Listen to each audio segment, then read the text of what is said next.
Hey, middle-aged musician here, and I just thought I'd take a moment to talk about this SuperTone Dixie Wonder, which, from what I can gather, was made in somewhere around 1918, 1919, sold through the Sears Roebuck catalogs. Sorry, I'm trying to figure out the beard bothers me on the trying to get it straight, and it doesn't look straight, and then right and left gets mixed around. Anyway, so this is a sold through Sears as the SuperTone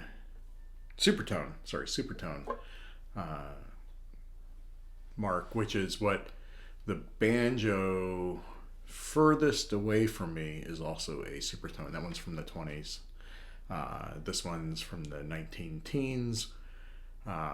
Survivor, by all accounts. It's a higher grade one. So if you look at just the number of things holding the head down, these brackets, there's a lot of them. It matches kind of the back in that day. SS Stewart was probably one of the best brands out there. Gibson kind of later, but SS Stewart, and so the number of brackets, the type of hardware, and all that would have a lot to do with it. So this is wrapped in metal, right? If you look, but inside it's wood. So this is a wood rim clad in metal with just a bajillion, a lot of brackets. Kind of your standard open back kind of setup. This one has a it's a fake head, a fake skin head. I have had real skin heads, fake skin head. It's got a older bridge on it, but it's probably, I don't know that it's period. I'd have to look, because a lot of it might be a period, because later ones I have a kind of plectrum style bridge to them, so the string spacing is a little closer together because you'd be playing with a pick. So I don't know about this one. I do have it with Nylgut strings. Somebody prior to me ever owning this decided to make this a fretless, so all of the frets have been ground flat. So you still have the frets, but they don't do anything. So this is a fretless banjo, which is fun because you get used to playing the banjo in certain positions, and you have to find the right intonation, kind of like you do with any fretless instrument, violin or whatever.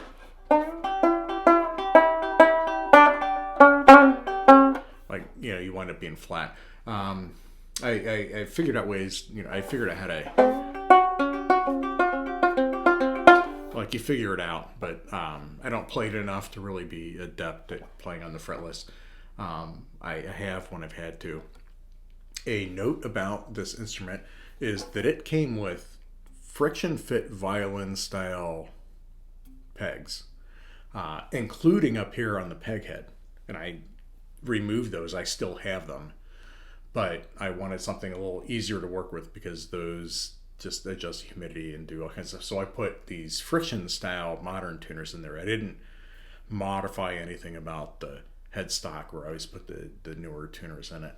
But it has that style, the newer tuners. I have the older tuners. And I mention this because I'm going to be selling this banjo. I have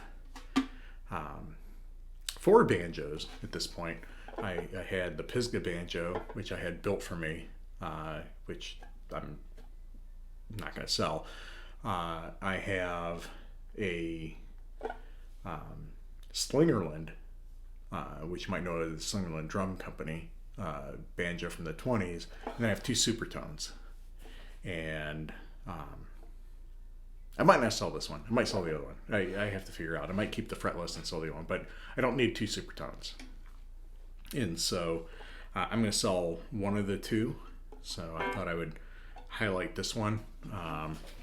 When whoever, at some point, I'm assuming is when they made this fretless, did a little damage here. The this ebonized fretboard, that's paint. All these inlays, that's paint. We're talking about a Sears and Roebuck banjo from 1919, right? They didn't spend a ton of money on inlays and stuff like that. Although it's kind of cool. This is 100-plus-year-old paint that's still there and intact. And if I get my intonation is good there, right? But it just takes a little bit more work to work with. It's a little bit different, so maybe I'll keep this one and sell the other one.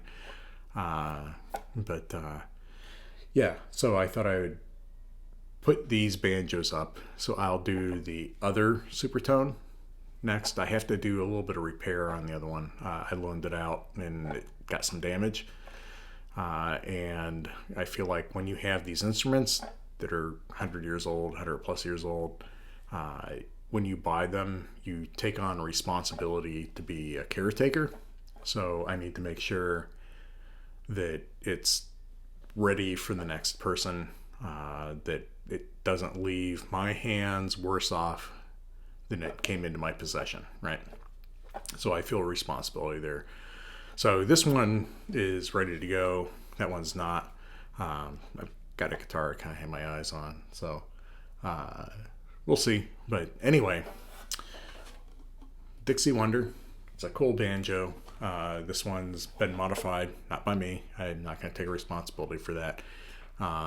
And might be going on the market here. But either way, I hope you learned something today. I hope you enjoy the content. Sometimes it's just going to ramble on stuff that's interesting to myself. So either way, I hope you got some out of it. And if you have some comments, I'd love to hear what they are. I like sharing, the stories, the stuff I have with you. So I will chat with you next time. Thanks.